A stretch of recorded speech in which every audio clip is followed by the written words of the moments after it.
Hi guys, welcome to another episode of T.N.T. Garage and Performance. And in today's episode, well, why do we have a FiTech EFI kit sitting on the hood as well as a couple cases of jets? Well, that's because I want to be able to tune this tunnel ram and, make it optimal. With mechanical secondary carbs with the stick, it's already hard enough to get all the rich and lean spots out because you don't have a torque converter to suck it up. So tuning it by eye with the spark plugs and all that gets us in the ballpark. This car actually runs pretty good. I just want to make sure we're safe. So I could go out and get an AFR gauge and an oxygen sensor and all that stuff. But once I tune it, as long as I don't get a vacuum leak or something goes wrong with the carb, it'll be fine. So I'm going to use my FiTech system and see if I can hijack its O2 sensor and use the setup wizard and the screen and controller that goes along with this to read the air-fuel ratio of this engine as it's running going down the road, and just have the throttle body under the seat because the computer's in here. So I don't know if this is going to work. We're going to find out together. So let's get to it.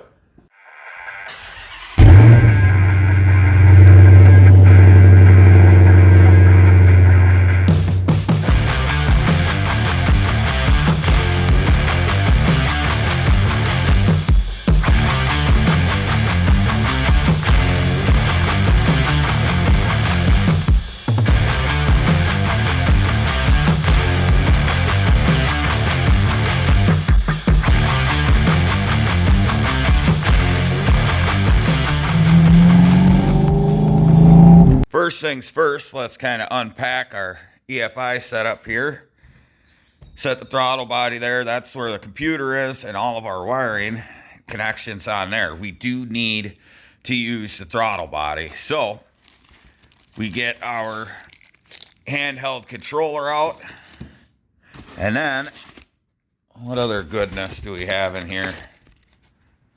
This must be a coolant temp sensor, which I don't need, because I don't need to know the coolant temp because it doesn't matter with a carburetor.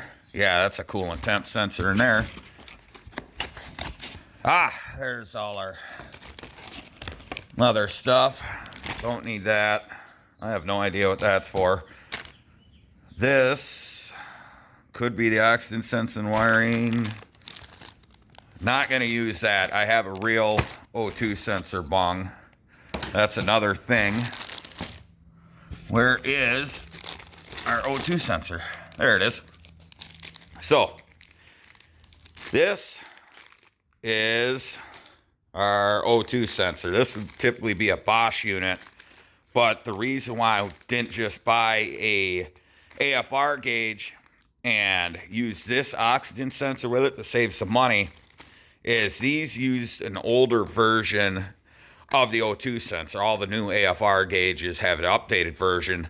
I'll put whatever they are at the bottom of the screen. I can't remember the versions off the top of my head, but that means I can't just go out and get a new AFR gauge and run this sensor. I have to run it through all this or find an old gauge. Chances of finding an old gauge, I've looked on Marketplace, kinda non-existent. So none of this stuff I need.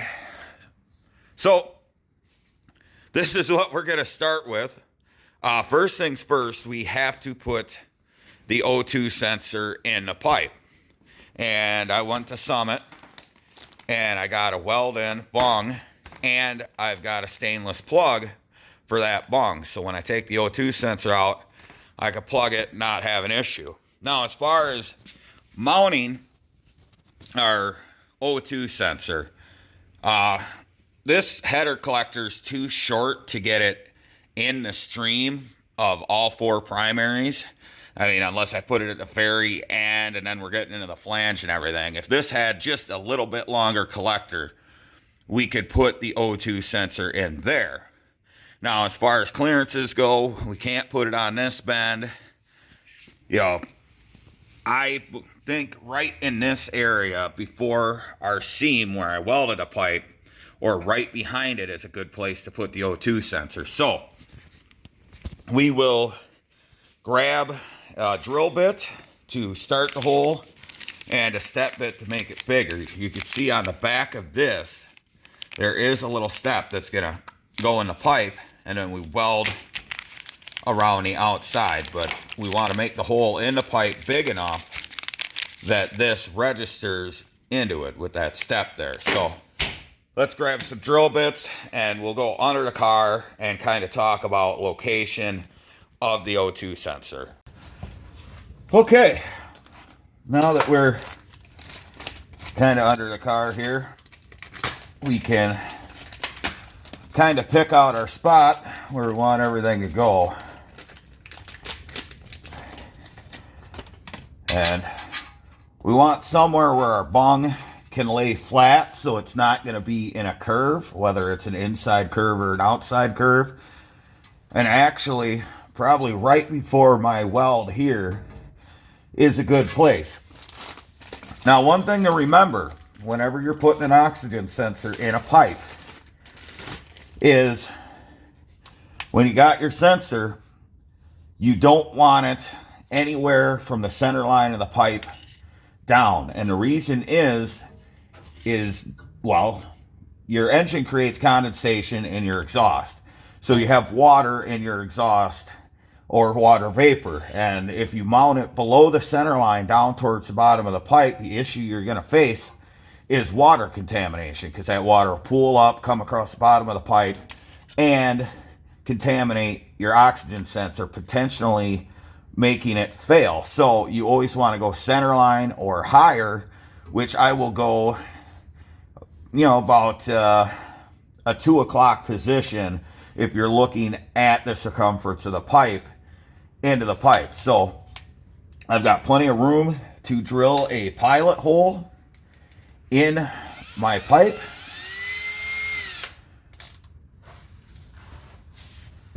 Which you want to have it as close to the collector as you can and as far away from the end of the exhaust as you can. So typically you want it within 8 inches of the end of the collector.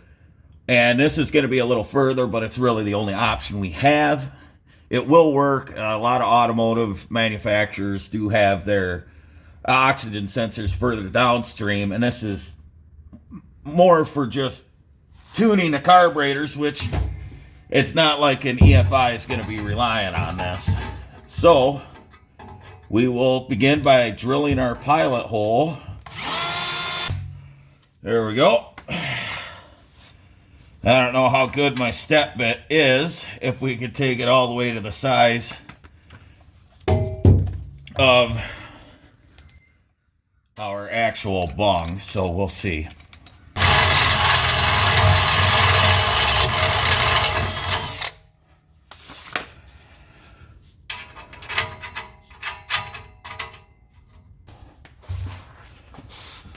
Okay, we got our hole. I'll move you guys over. See a little better here.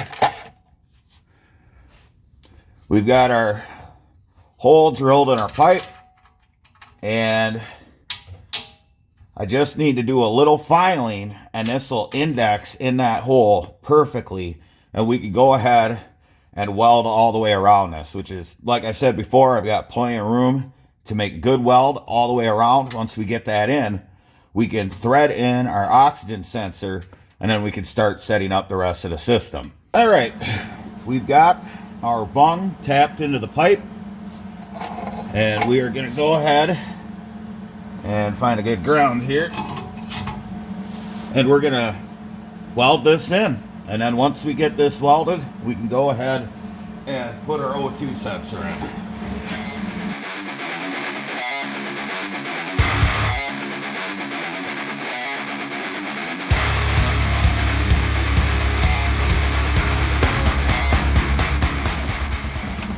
Well, we got it burned all the way around.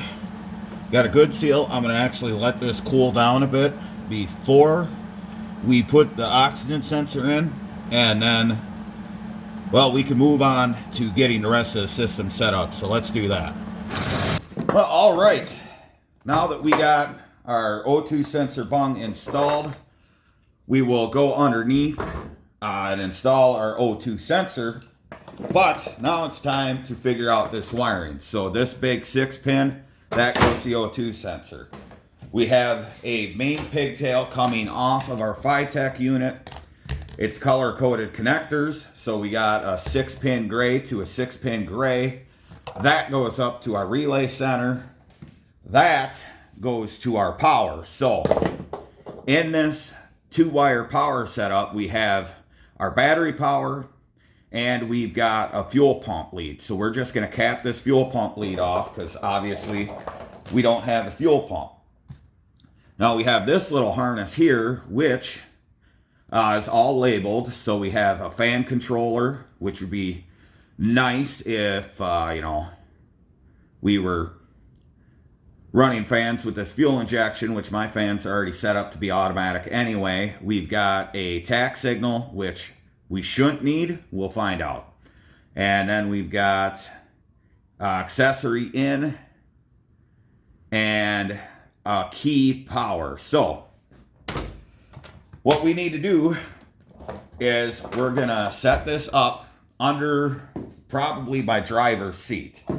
We're going to run this lead back to the battery, hook up this one, get our main power, and then I'm probably not going to worry so much about running these to like a keyed source. We're just going to run these in with the main power and have it so we can plug it in like that. So once this connector's plugged in, everything's just live. And then we could set up our handheld display, which plugs in with these 2 connectors coming off the side of the throttle body. We have a 2-wire plug. We've got like this RCA style plug, and then this goes to a USB-C to the handheld. So let's get this set up in the car and start laying in our wiring. All right, so I'm going to put the throttle body back in its packaging to protect it, but we should be able to slide this under the seat, maybe. I don't know, maybe it'd fit under the passenger seat better. So maybe we'll stuff it under there and run our cables. I think I've got the support on the passenger seat actually a little higher. So let's move this to the other side, again, keeping it in the foam to protect it. All right. Let's try this. So, that won't quite fit. Well, what we'll do is just kind of jam the foam under there to where it's solid. So this will be sitting in the foam, plenty protected. We'll get our O2 sensor kind of run through here. I could just run the O2 sensor through the door, honestly. And this part of the harness can go back through the firewall and hook to the battery. So let's get this plumbed up. All right, now as far as the main power goes to the system, it's on my battery cable. It's just got this, auxiliary whatever for charge wire. I just stripped back this and jammed it in. It's not permanent, so I could pull it out, but I'm just going to wrap a little tape around it, keep it in there, and then we will find a source of power for our key side. And also, one thing I realized, we're going to have to ground this system, because as I was looking at the wiring, it's like, well, there's no ground wire. Well, that's because with a system like this, it grounds itself through the throttle body. So I'll probably grab my test leads with the alligator clips and ground to the flange to somewhere in the car. There's plenty of bare metal to ground to, but we'll ground to that.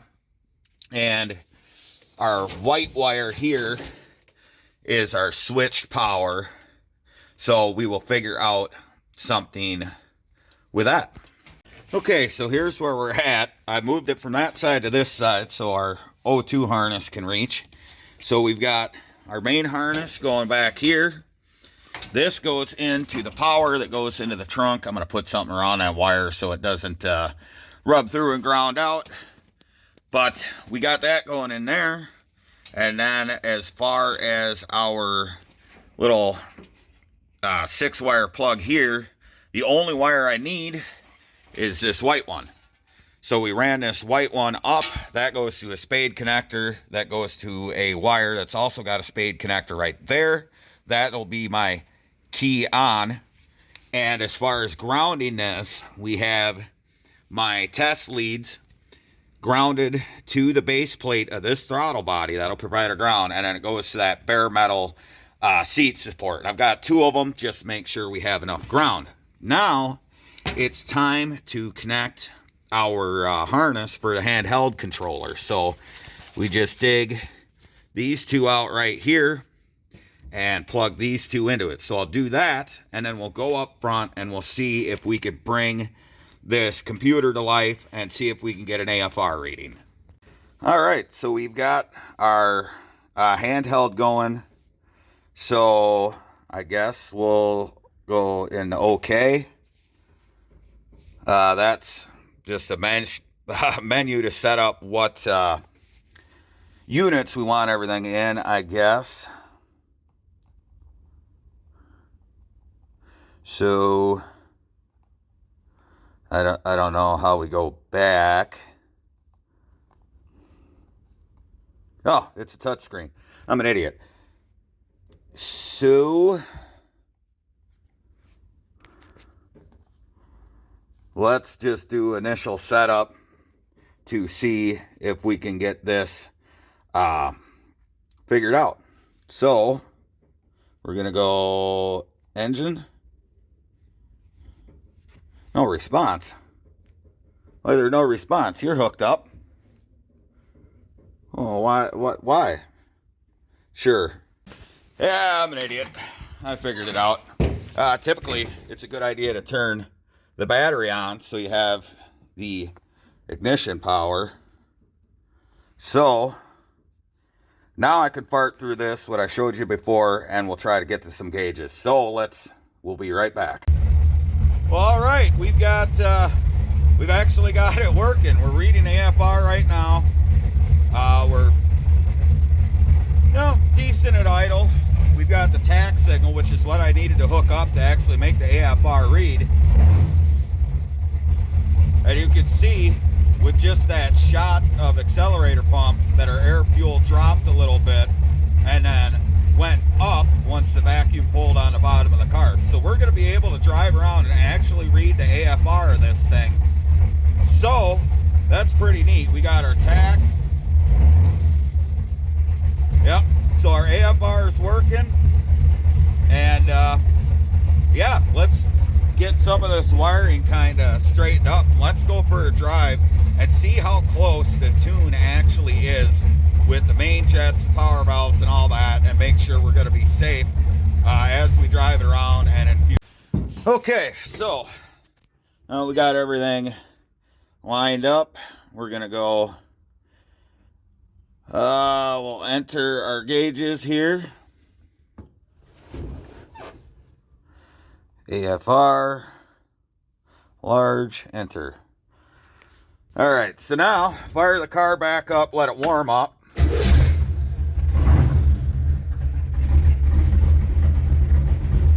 Our oxygen sensor should come around. There we go.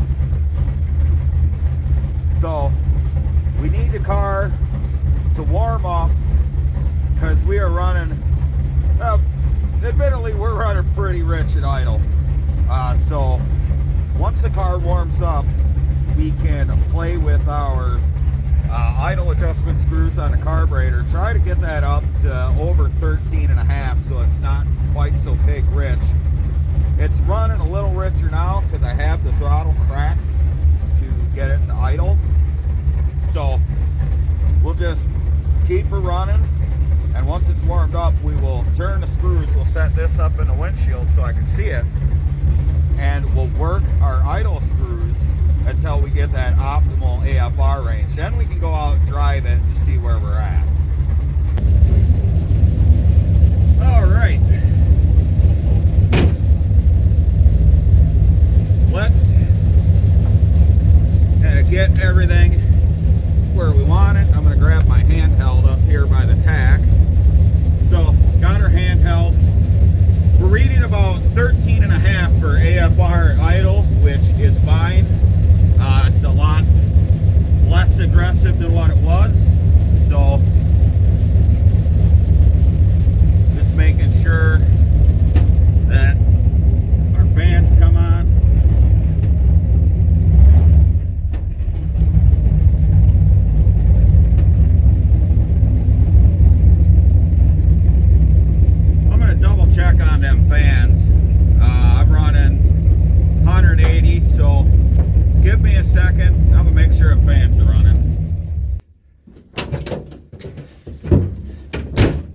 that's just a power issue. We will worry about that later. It's cool enough out.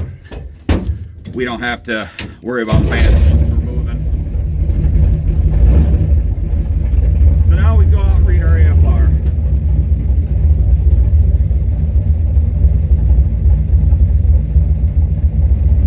Idling at 13.7 right now, so, and you guys might be able to hear in the video once I get moving how the variance in the trans kind of grow.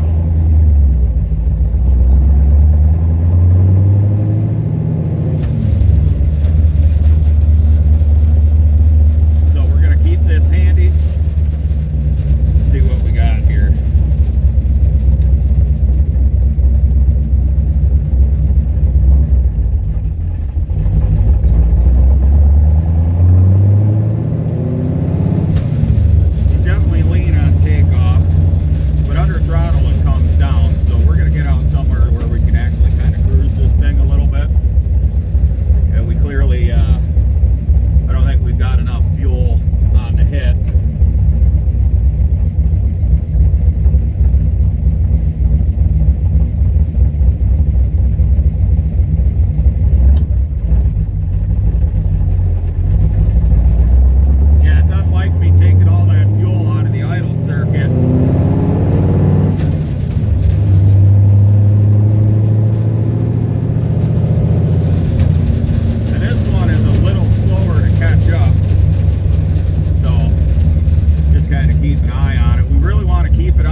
You can tell as I'm rolling into the throttle.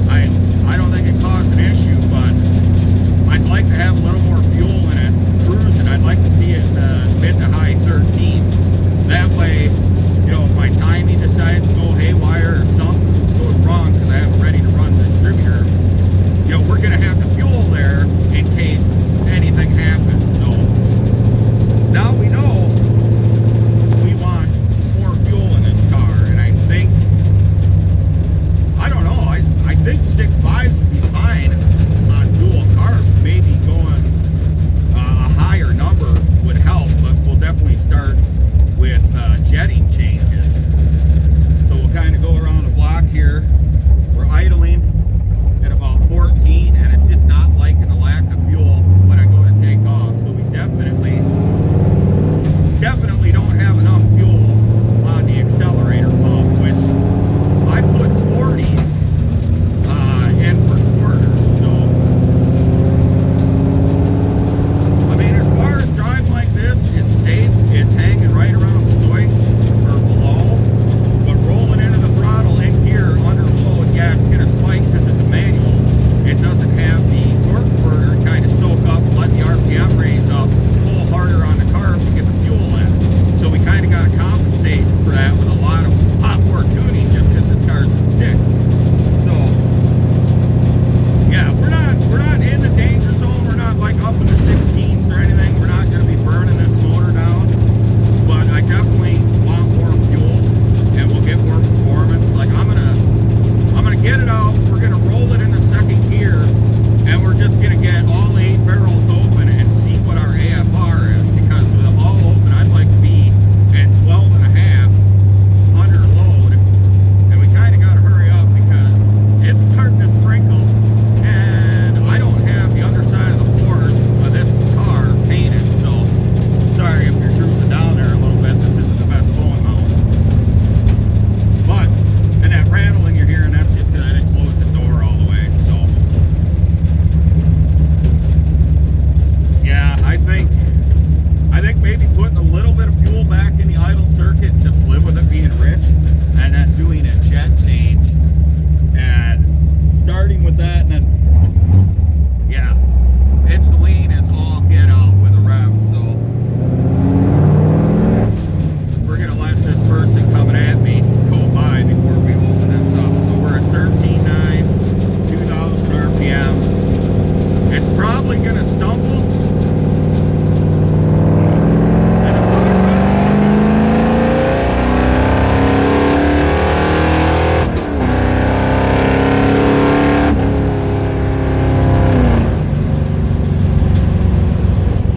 I just ran it up to 4,500, 5,000. As soon as the power valve opened, we dropped to about 13.0. I seen it dip down as low as 12.5, but I don't know if that's when I was glancing doing a gear change.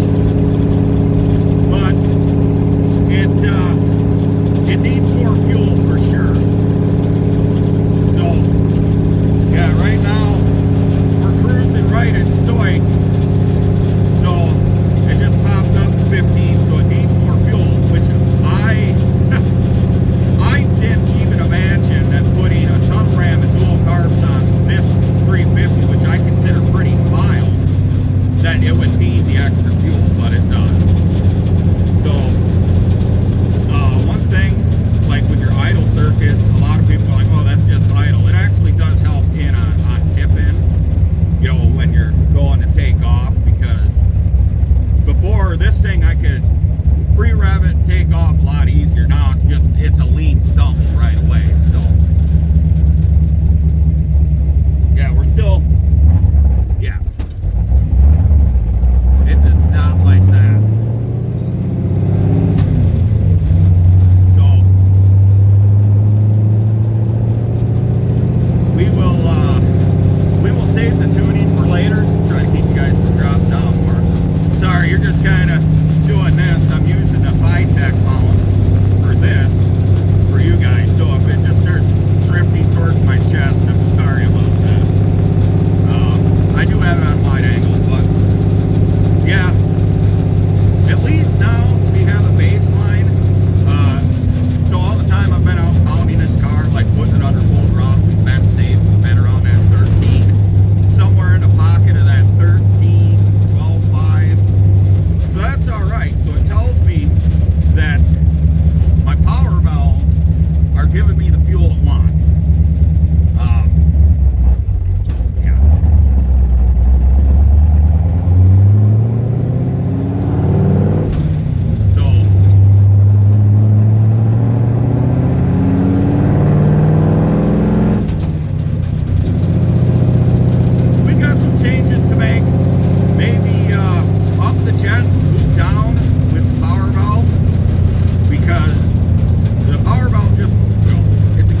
put fuel away on the idle and it just does not want to take off.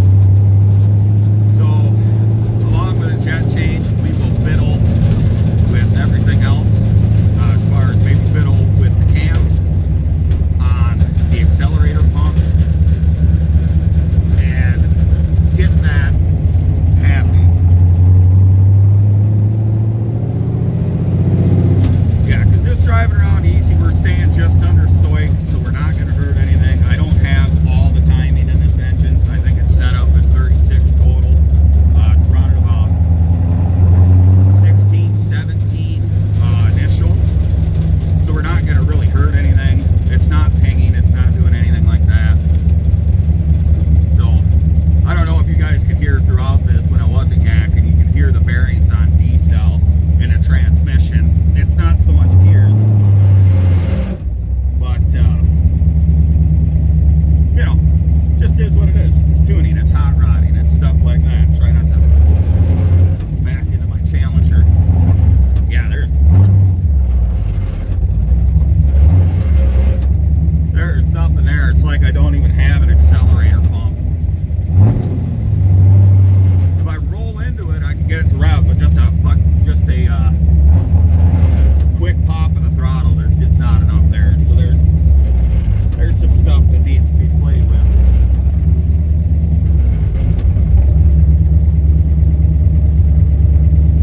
What are we idling at?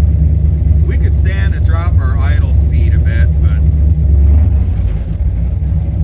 so there is some changes that can stand to be made,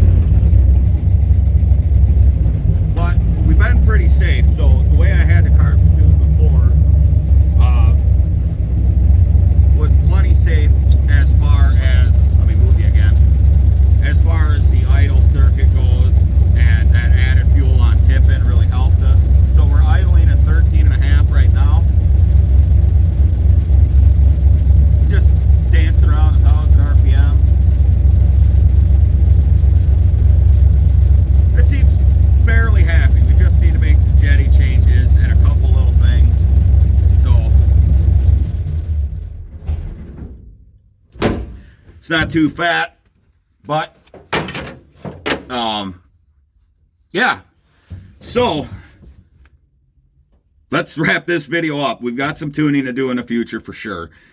I kind of figured I'd have to make some jet changes, but we'll talk about that. Let's get out of the car. I'm going to unhook the power for the key on for the ECM and then unhook it in the back where I just got it stuck in that butt connector. So we're not running this ECM and everything like that. So, yeah. Let's finish this up. So I was sitting here thinking as I was talking and kind of looking at what I was saying as I was driving. So I can actually stand to put some fuel back in it. We're running about 170. So we'll put some fuel back in the idle circuit. We're right around stoic, a little high. We'll put more in it, but if we just, it actually kind of snaps it a little bit. So I think just the fuel change made me a really crappy driver because it seems a lot better on the snap. So I think we'll leave our accelerator pump and everything alone. I'm not going to idle it too long because I've got the power issue with the fan, and those do keep it cool, but with a 160, you know, we're getting about 180 degrees, obviously well in a safe zone, but anyway, I'm a little ADD there.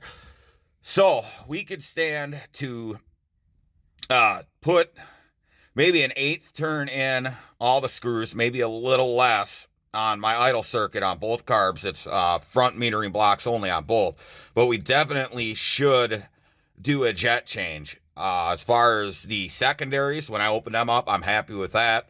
Like I said, it was kind of, I saw 12.5, but it was more or less hanging around 13. So with fatter jets in the primary, that should help. Leave the power valves alone. I'm going to leave my squirters alone for right now. I've got a bunch of them. We could test that out later. I'm more worried about cruise and under load, which if we flat foot it, we know it's safe. So yeah, just to just wanted to show you guys that as I was playing with it, because I wanted to diagnose if I in fact needed squirters, or I'm just, since I made a change, I wasn't used to the way the car ran, you know, especially being a stick, having more fuel. As soon as you crock the blades, let the clutch out, it's going to be able to pull itself out of it. Whereas this has got like a 330 something gear in the back, whatever crazy Dana rear gear. So it's not exactly easy to take off with. So I think just more throttle, slip the clutch more, or just blip it up higher, let the clutch out, we'll be fine there. But let's get out of here, shut everything back down, and we'll finish up this video with my thoughts of what we need to do. Well, what did we learn in this episode? We learned you could take an $800 FiTech throttle body fuel injection kit and measure the AFR on your carbureted engine. I know that may not make sense on the base level, but hear me out. A AFR gauge through Summit, one of the cheaper ones like AEM, is approximately $200, which doesn't seem that bad, but look at the reviews. They complain about the O2 sensors. They complain about the gauge itself. Well, just get a Bosch sensor and then buy the gauge set. You got to go through a lot of work just to get a budget gauge. So what I decided to do instead is take the FiTech unit that I've had on my shelf for well over a year, that I can't really use it on anything because this has a tunnel ram and dual quads now. I'll make some use of it. So it's not money out of my pocket to add more stuff to this car to make it work the way I want it to work. And that's the same kind of theory that you guys can use in your own shop. Just because something doesn't have an intended purpose of what you want to do with it doesn't mean you can't. I mean, standard operating procedures can be damned. We just proved that. So if you or a buddy or someone like that has a FiTech laying around, or a sniper or something, and you just want to throw an oxygen sensor in your rig and figure out where you're running, go ahead and do that. Because, you know, a lot of people tune with a wide band and then they take it back out when they have someone tune it. So you don't have the gauge all the time anyway.